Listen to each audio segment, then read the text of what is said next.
Bienvenue à tous dans ce nouvel épisode de Planète Ingé, le premier podcast qui donne enfin aux ingénieurs une place de choix dans le brouhaha des médias, pour vous permettre de comprendre l'actualité et ses enjeux grâce à ceux qui agissent, construisent, innovent et font bouger les lignes au cœur de notre société en pleine transformation. Si vous aimez l'émission et que vous souhaitez la faire connaître, c'est très simple. Envoyez dès maintenant à 3 personnes de votre entourage le lien de l'épisode par WhatsApp. Un petit geste pour vous, un grand pas pour l'émission. Et surtout, n'oubliez pas de vous abonner en cliquant sur le bouton suivre de votre plateforme favorite. Allez, je vous laisse en compagnie de l'invité. Bonne écoute et bon épisode.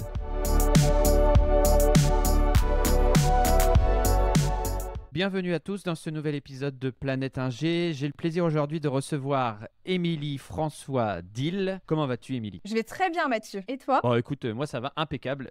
Il fait nuit à 10h du matin, donc on est très bien. C'est l'automne, mais ça roule. Émilie, toi tu es la fondatrice ou cofondatrice de Tu m'as dit qu'on pouvait dire Revert ou Rover, dis ce qu'on veut. Et tu nous expliques ce que c'est? Oui, bien sûr. Alors, tu peux prononcer Revert ou Revert si tu veux l'angliciser. Alors, je suis en effet la cofondatrice. On a fondé Revert il y a plus d'1 an et demi avec Julie. Le but étant de donner une seconde vie aux ressources et de favoriser les synergies sur le territoire. Alors concrètement, qu'est-ce que ça veut dire? C'est d'éviter le gaspillage, que ce soit en entreprise ou en industrie. Donc les ressources, ça peut être très large. Ça peut aller d'équipements qui ne sont pas utilisés, de chutes industrielles, de contenants. Et le but, c'est de voir si elles ne peuvent pas être réemployées directement par une autre entreprise ou par une autre organisation du territoire. Sachant que moi, Revert, on est basé à Nantes, donc notre champ d'action, on va dire, c'est surtout la région, les Pays de la Loire. Okay, super intéressant. Est-ce que tu as une idée des ordres de grandeur, des volumes de déchets que ça représente, qu'on peut sauver, qu'on peut économiser? Les volumes de déchets, alors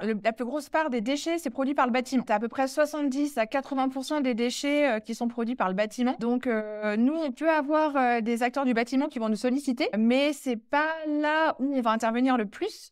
On va quand même être plutôt basé sur les industriels. Donc là, on va être 10-15% du volume total des déchets en France annuels, donc des déchets des activités économiques. Sachant que nous, justement, ce qu'on veut, c'est passer, avant le statut de déchet. Être vraiment sur garder ce statut de ressources. Ça, c'est vraiment important, ouais. D'essayer de passer avant que la ressource, elle ait changé de statut.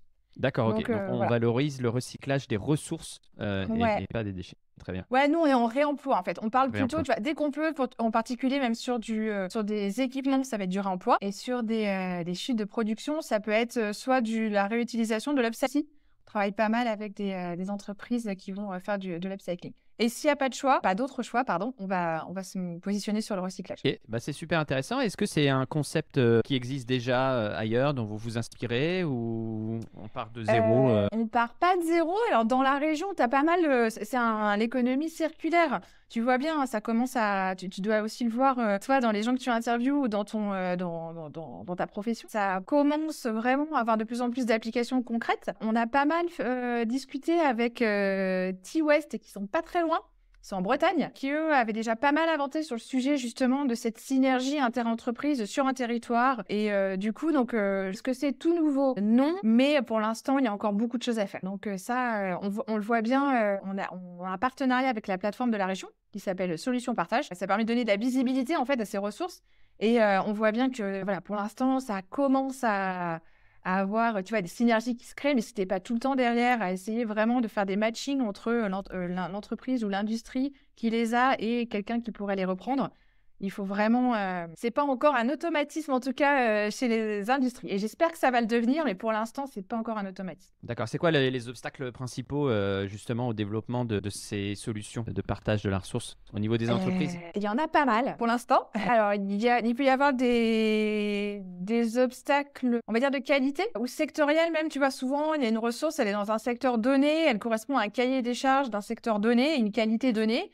Et pour réussir à le mettre dans un autre secteur, pour passer dans un autre secteur, ça va pas être facile. Ça va pas forcément être facile parce que c'est pas forcément, les mêmes certifs, les mêmes tests, les mêmes critères qualité. Donc ça, justement, on va les accompagner dessus. Et sinon, au niveau réglementaire aussi, si tu as forcément un matériau, notamment dans le bâtiment, t'as des questions d'assurance, tout ça qui sont importantes. Donc, il va falloir garantir que le matériau ait les mêmes qualités, la même chose pour les équipements. Donc, et il y a aussi un frein qu'on voit assez souvent, c'est au niveau des achats. Souvent, ceux qui viennent nous voir, c'est plutôt ceux qui veulent se changer, en fait, mieux valoriser leurs déchets ressources, si tu préfères. Par contre, les acheteurs restent quand même assez frileux. On a quelques cas où ce sont vraiment des entreprises qui souhaitaient sourcer différemment, mais souvent, voilà, ils ont un petit peu franchir le pas d'avoir des matériaux de seconde main ou de réemploi à intégrer dans leur process et ça reste plus compliqué. D'accord. Et du coup, vous intervenez à quel niveau? Comment vous facilitez ces choses-là, justement? Alors, déjà, la première étape, c'est de sensibiliser. Donc, on est beaucoup sur le terrain, on organise pas mal d'ateliers de sensibilisation. Après, on va aider les entreprises au niveau des études. Donc, du coup, on leur dit: «Restez ouverts». C'est pas parce que vous êtes dans l'industrie que votre ressource est dans l'industrie aéronautique qu'elle ne peut pas avoir une autre vie dans une industrie différente. Donc, voilà, là, on va l'aider, s'il y a des tests en laboratoire, donc on va vraiment l'accompagner sur plutôt la partie technique, et après aussi sur la partie économique. Parce que le but, ça va être, forcément, d'avoir un modèle économique, qui tient le coup. Donc, quels sont les partenaires à mettre en place? Est-ce qu'il faut, faire intervenir, tel prestataire, tel partenaire? Comment on peut justement travailler avec, les partenaires de l'économie sociale et solidaire? Voilà, essayer de tisser ce tissu de partenaires. Donc on à la fois rechercher en fait, les matchings, tu vois, les correspondances, les aider après, s'il y a besoin de techniques et après trouver les bons partenaires. Ça répond à ta Ok. question? Bah, j'espère. Non, oui, c'est clair. Justement, par rapport à ça, vous êtes au démarrage de l'activité. Est-ce que vous avez déjà identifié votre business model? C'est principalement du conseil ou derrière, il y a je sais pas, vous avez des idées de développer des plateformes numériques ou des choses qui faciliteraient les échanges, justement? Ah ça, c'est intéressant. On a notre business model, mais qui a beaucoup évolué depuis le début, et qui, on dirait, encore en évolution. Au début, le but, c'était vraiment de faire une plateforme numérique. Donc, c'est notre première idée avec Julie. Après, comme il y avait déjà la plateforme de la région, on s'est dit, bon, ça fait pas sens, même pour les industries, ça va avoir 10 milliards de plateformes. Il y en a déjà pas mal qui existent, ça va pas faire de sens. Donc, du coup, c'est pour ça qu'on a fait le partenariat avec la région. Donc, la plateforme, on l'utilise pour donner de la visibilité à ses ressources. Et après, donc, on a en effet, comme tu l'as souligné, cet aspect conseil et accompagnement des entreprises. Et on a aussi, et c'est là qu'on est en train d'avoir un modèle un peu hybride, on a aussi la partie collecte et mise à disposition pour certains matériaux. Pour certains matériaux, on va réaliser nous-mêmes la collecte et la livraison chez le repreneur. D'accord, ok. Et tout ça, du coup, ça a un impact économique réel pour les entreprises? Oui, parce que pourquoi on fait justement cette collecte et cette mise à disposition, c'est parce que c'est vraiment un besoin qui a été identifié. Souvent, en fait, bon, après, si c'est un gros équipement, on peut faire appel à un transporteur, mais sur des flux réguliers en petite quantité, souvent, c'est quelque chose dont elles avaient besoin. C'est une prestation qui était vraiment importante pour elles. Et je parlais surtout sur la partie globale de Ouais. l'activité, de la réutilisation des matières premières. Il y a un impact économique réel? Tu veux dire leur faire gagner, est-ce que ça leur fait gagner des sous? Bah oui, oui, Oui, j'imagine, parce que parfois le oui. neuf est moins cher que que Et l'occasion. bien, écoute, sur les matériaux, parfois, t'entends pas mal que même le plastique recyclé peut avoir un coût qui est plus important que le plastique non recyclé. Ça va être un petit peu la même chose pour le réemploi. Nous, on essaye à chaque fois, parce que derrière le réemploi, tu as forcément une étape de reconditionnement. Donc, souvent, tu as cette partie humaine, en fait, qui intervient. Donc, mais on essaye, dans la plupart des cas, de toujours être, que ça soit plus intéressant économiquement pour les entreprises. Et puis, tu peux y avoir du gagnant-gagnant parce que bon, il y a certains matériaux, par exemple, certaines ressources qui étaient considérées comme des déchets, qui allaient être justement soit incinérés, soit enfouis. Les coûts de traitement des déchets deviennent de plus en plus importants, notamment l'enfouissement. Donc forcément, les entreprises, pour elles, elles vont être gagnantes si on arrive justement à sortir ce flux et à pouvoir ce qui soit utilisé directement par une autre entreprise.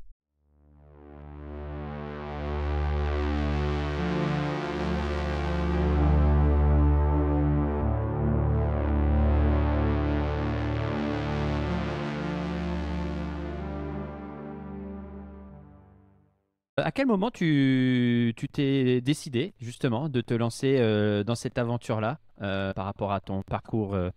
Tu peux nous expliquer peut-être ce que tu faisais avant, mais et quel était le déclic? Quel a été pour toi le déclencheur de cette envie de lancer cette aventure? Eh bien, écoute, avant, j'ai travaillé en pharma, enfin en industrie pharmaceutique, Ouais. donc rien à voir. Après, j'étais en la partie environnement, gestion responsable des produits, donc il y avait quand même cette petite fibre environnementale qui me plaisait bien, mais j'avais envie d'aller plus vite.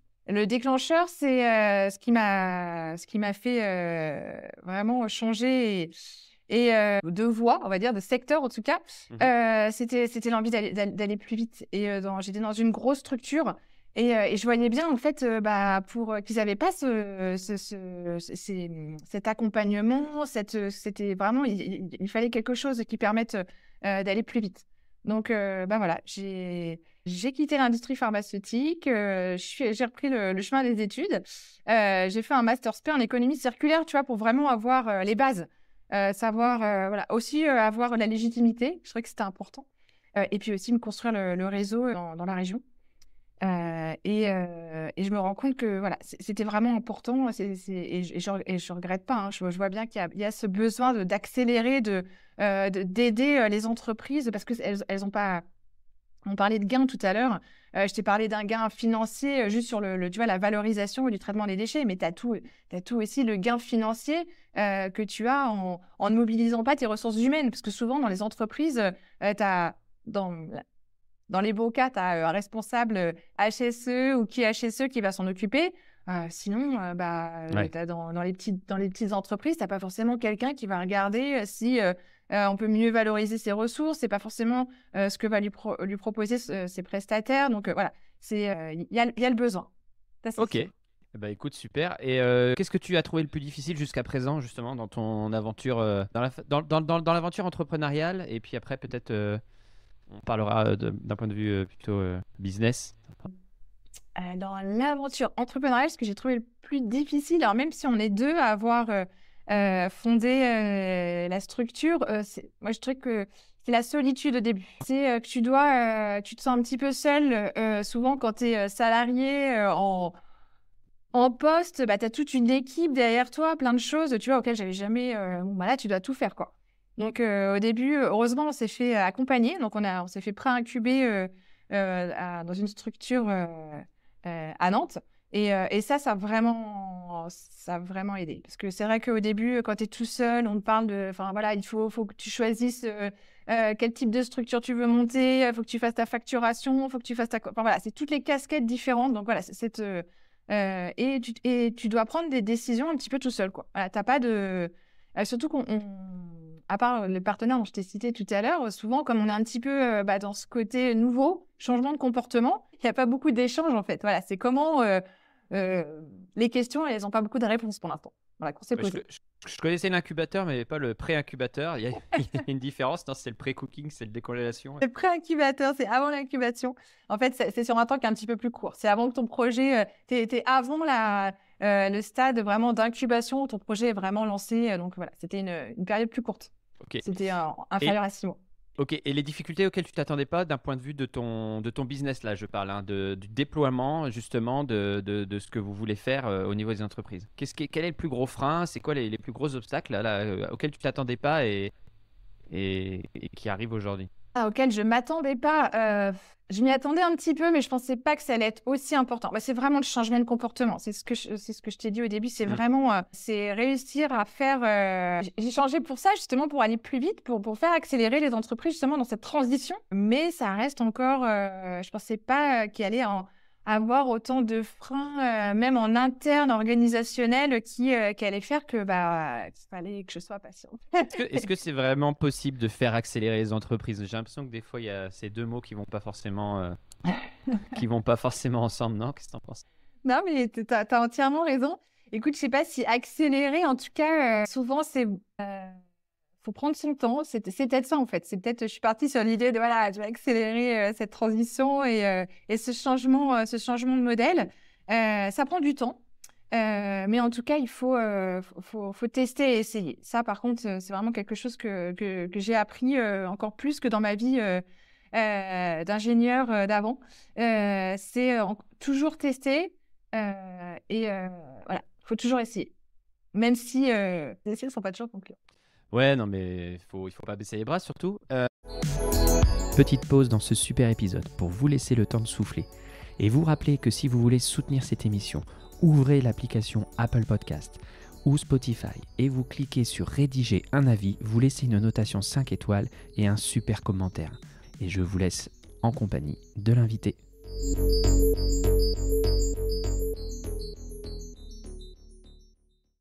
Et du coup, toi, si tu devais changer quelque chose aujourd'hui pour encore aller plus vite, ce serait quoi? Alors, est-ce que je suis entièrement satisfaite? Non. Après, c'est vrai que la réglementation, d'un côté, aide. Elle pousse pas mal, hein. Je pense qu'il y a pas mal d'entreprises aussi qui se tendent de plus en plus vers ces modèles enfin, circulaires, on va dire, parce qu'elles y sont aussi poussées par la réglementation. Il y en a que, bon, voilà, c'est dans leur ADN. Il y en a, bon, voilà, le résultat étant qu'on on voit vraiment la transformation. Après, il y a ce besoin aussi d'interagir avec les collectivités. Tu as à la fois du public et du privé, hein, parce que c'est la collectivité, souvent, enfin, les collectivités ont souvent un rôle important à jouer. Et là, c'est pareil. Il y a encore un petit peu... c'est des mondes qui ne se parlent pas toujours. Moi, je trouve encore qu'on est très cloisonné, très... voilà, ça vient, hein. Tu vois vraiment un changement, mais il y a encore voilà, ce cloisonnement et que tu retrouves dans les secteurs, mais aussi dans ceux collectivités, entreprises privées. Même, on travaille pas mal aussi avec les universités et tout ça. Voilà, essayer de faire travailler tout ça ensemble, c'est pas toujours si facile. Ok. Question, peut-être question piège, mais Emmanuel Macron nous écoute assidûment, hein, j'ai des retours réguliers. Tu peux lui demander quelque chose parce qu'avec sa baguette magique, il peut changer les choses instantanément, évidemment. Qu'est-ce que tu lui demanderais, justement? Monsieur Macron, si vous nous écoutez, Planète Ingé, moi, ce que j'aimerais bien, je ne sais pas si vous avez une baguette magique, moi, je n'en ai pas, mais peut-être pour Noël, moi, ce que j'aimerais bien, c'est qu'on retrouve tous un petit peu de bon sens et peut-être qu'il y a certaines choses au point de vue réglementaire, certification et tout ça qu'on peut alléger. En tout cas, je pense que c'est vraiment quelque chose qu'on peut faire et qui permettrait vraiment, en tout cas dans le domaine, de pouvoir faciliter tout ce qui est réemploi et circularité des ressources. Ça, c'est vraiment quelque chose. Donc voilà, essayer de rester pragmatique sur ce côté-là et bien sûr de soutenir le projet concrètement. D'accord. De ton point de Voilà. vue, on en fait assez en France? Parce qu'on a... Pourquoi on entend beaucoup de gens qui se plaignent qu'on n'en fait pas assez, donc autant essayer de demander l'avis des gens qui bougent pour savoir si on en fait assez ou pas. Écoute, je ne sais pas si je peux te dire à mon niveau et si on en fait assez ou pas assez. Après, Non, mais dis-toi ce que tu en penses d'un point de vue citoyenne. On a tous un avis sur la question. Ouais, en tant que citoyenne, oui, je pense qu'on fait déjà quand même pas mal de choses. Après, il y a toujours ce côté, on manque un petit peu de bon sens parfois. Voilà, de temps en temps, on fait des usines à vapeur et je fais, mais non, il y a peut-être façon de faire les choses plus simples. Est-ce que, oui, non, mais ça sera jamais possible. Mais sûr que c'est possible. Et pourquoi ce serait pas possible? Tant qu'on l'a pas essayé, est-ce qu'on peut pas, oui, changement, oui, bien sûr, il va falloir changer de modèle. Il n'y a pas le choix. On le voit bien sur les ressources, sur le climat, sur la biodiversité. Il faut changer de modèle. Mais ça va pas se faire sans changer de comportement. Mais on peut peut-être essayer que ça se fasse sans douleur. Donc, je pense qu'il y a pas mal de choses quand même en France, comme dans d'autres pays. Je pense pas qu'on soit forcément à la traîne sur certains sujets. On peut toujours mieux faire. Mais ce qui est chouette, en tout cas pour moi qui suis plutôt sur le terrain, une petite structure, encore une fois, je parle au point de vue, là si je prends pas ma casquette de citoyenne, mais de petite structure, il y a beaucoup, beaucoup d'acteurs qui se mobilisent. Et ça va vite. Ok. C'est quoi tes challenges commerciaux du moment pour aller chercher des clients et développer ton activité, hein, ce que j'aime dire ici, c'est que même les meilleures idées ont besoin de se vendre pour exister, hein. On est dans un monde comme de commerce. Alors du coup, c'est quoi toi tes challenges commerciaux? Ah, j'en ai beaucoup. Surtout, développe. Alors on y va, c'est parti. D'abord parce que c'était pas forcément quelque chose auquel j'étais formée. Voilà, c'était pas ma fibre première. Bon après, voilà, quand tu as ton entreprise, c'est quelque chose qui fait partie aussi de ta casquette, de tes casquettes. Et c'est quelque chose que j'apprécie également. Mes challenges, ça va vraiment être d'avoir les bons interlocuteurs d'abord, de toucher les bonnes personnes, de convaincre, de voir aussi, de bien comprendre leurs besoins pour pouvoir les convaincre. Parce que moi, au début, je leur servais un discours assez technique. Mais concrètement, c'est parce qu'elles attendaient. Elles, ce qu'elles voulaient, c'est voilà, concrètement, dans la vie de tous les jours, qu'est-ce que ça peut leur apporter, financièrement aussi, parce que tu as toujours l'aspect financier qu'il faut prendre en compte. Quels sont les gains économiques aussi que ça va leur faire voilà, Donc, souvent, mes challenges commerciaux, ça va être voilà, comment traduire toute l'offre de revers en quelque chose qui soit bien compris parce que souvent, on travaille avec des grosses structures, mais on travaille pas mal avec des plus petites structures. Donc, voilà, comment concrètement, eux, qu'est-ce que ça leur apporte? Qu'est-ce que ça va leur faire gagner en impact environnemental, économique? Voilà, comment... Ok, très clair. Qu'est-ce qui te rend le plus fier, alors, jusqu'à présent, de ce que vous avez accompli avec ta co-créatrice, co-entrepreneuse? Déjà, d'avoir créé la structure, tout simplement. Ah bon, c'est pas mal, ça va. Déjà, d'avoir créé d'avoir créé la structure, d'être toujours là. Et puis, je pense on a eu quand même des chouettes projets. Et surtout, ce qui nous rend fiers, c'est que maintenant, on vient nous voir. Donc ça, au début, on était complètement inconnus, on partait de rien du tout. Et là, on commence à venir nous voir justement pour essayer d'accélérer cette transition. Super. Écoute, je te propose de clôturer cette partie très sérieuse de l'interview, même si tu as gardé le sourire tout le temps. Alors attends, je tente le jingle en live. On va voir, ça m'évitera de faire cette partie-là au montage. Et comme ça, je vais voir ta réaction. Alors vas-y, on y va. Attends, live. On va voir si ça marche. Attention, jingle.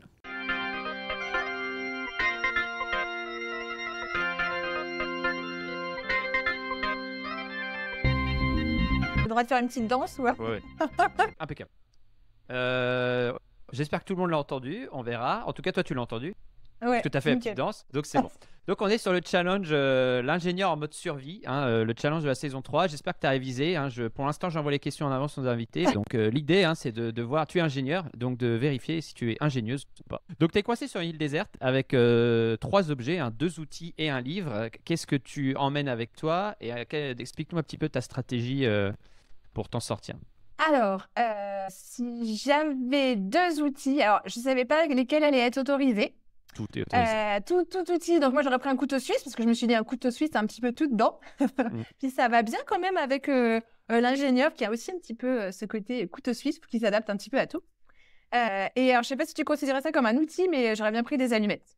Ah oui, oui. Je me suis dit, c'est risqué. Ouais. C'est risqué les allumettes. Bah, je sais pas, tu regardes Koh-Lanta un petit peu, non? Ah non, non. Non, bah tu verras, avec le stress, les allumettes, c'est pas forcément le plus... Moi, je suis pas stressée, je suis sur une île déserte. D'accord. Après... Ok. Je vais peut-être challenger les invités sur leur réponse, parce que moi, je suis un grand fan de Koh-Lanta, donc... Ah d'accord, non mais là, fallait nous le dire avant qu'il fallait qu'on regarde un épisode de Koh-Lanta pour se mettre un petit peu Je peux envoyer... J'ai regardé ça il y a longtemps. Mais je me suis dit, si je fais chauffer l'eau, je pourrais boire de l'eau. Donc, il faut quelque chose pour faire chauffer. Et sincèrement, je ne me voyais pas frotter des cailloux. Donc, je me suis dit, il me faut quelque chose pour allumer du feu. Ça te va? Tu regarderas le prochain Koh-Lanta, tu verras comment ils font du feu. Super. Et le bouquin, du coup? Eh ben, le bouquin, tu m'as posé une colle. Je me suis dit, est-ce que je prends un bouquin qui va m'aider vraiment en survie, genre petit manuel pour les nuls de survie, ou est-ce que je prends un bouquin pour me déstresser? Donc, j'ai pris un bouquin pour me déstresser. Là, c'est un bon choix. Et tu prends quoi alors? Tu connais les accords Toltec? Ah bah, je connais, mais j'ai jamais encore eu le temps de le lire. Oui, mais voilà. Il faut que je m'y mette. Qu'est-ce que tu retiens de ce livre, justement? Et justement, c'est de se recentrer, de se poser les bonnes questions. Et voilà. Et aussi du bon sens. Et je pense que le bon sens en mode survie, c'est primordial. Parce que voilà, c'est ce qui fera que je sortirai de cette île. Ou peut-être pas, peut-être que j'aurai envie d'y rester. Parce que toi, tu ne nous l'as pas demandé si on avait envie de rester sur notre île déserte. C'est la première fois que l'invité me challenge sur la question. Je me le note pour la prochaine fois. Est-ce que déjà, question numéro 1, voulez-vous rester? Ça peut être aussi un moment de repos, voilà. Oh là là, on sent quand même que tu n'es pas loin du burn-out. Si tu as envie de t'évader sur une île déserte. Ok, super. Deuxième question, tu as la possibilité de partir en déplacement professionnel. Alors, pourquoi déplacement professionnel? Parce que c'est un temps auquel on a souvent le temps d'échanger avec les gens. Donc, tu peux partir avec n'importe qui. Qui tu choisis? C'est la même chose. J'avais plein de choix. Là, si tu nous demandes de choisir, c'est pas facile. Hein, je sais. Mais il y a quelqu'un, parce que je suis un petit peu timide, mais ça se voit pas. J'ai été à certaines de ses conférences et j'ai jamais osé lui poser des questions. Et là, je me suis dit, assise à côté de lui dans le train. Je sais pas si tu connais Aurélien Barraud, musicien. Celui qui a les cheveux longs, là, qui nous Ouais, prédit c'est ça, l'apocalypse. Ok, c'est un choix. Ce serait pas un le mien, choix. d'ailleurs. Mais ok, pourquoi lui? Parce que moi, j'admire ces personnes qui sont capables comme ça de pouvoir être campées dans ses décisions et de dire la vérité comme ça, droit dans les yeux. Et j'ai jamais osé lui poser des questions. Donc voilà, j'aurais bien aimé être en tête-à-tête avec lui et vraiment pouvoir justement aller le titiller un petit peu sur... T'as quand même ta fibre, voilà. t'as envie de le challenger quand même sur ses Ouais, sur ses le prises de position. challenger, voir voilà, les questions que j'ai jamais pu lui poser avant. Et toi, ça aurait été qui? Oh là là, c'est pas moi Tu qui voyages bosse, pas.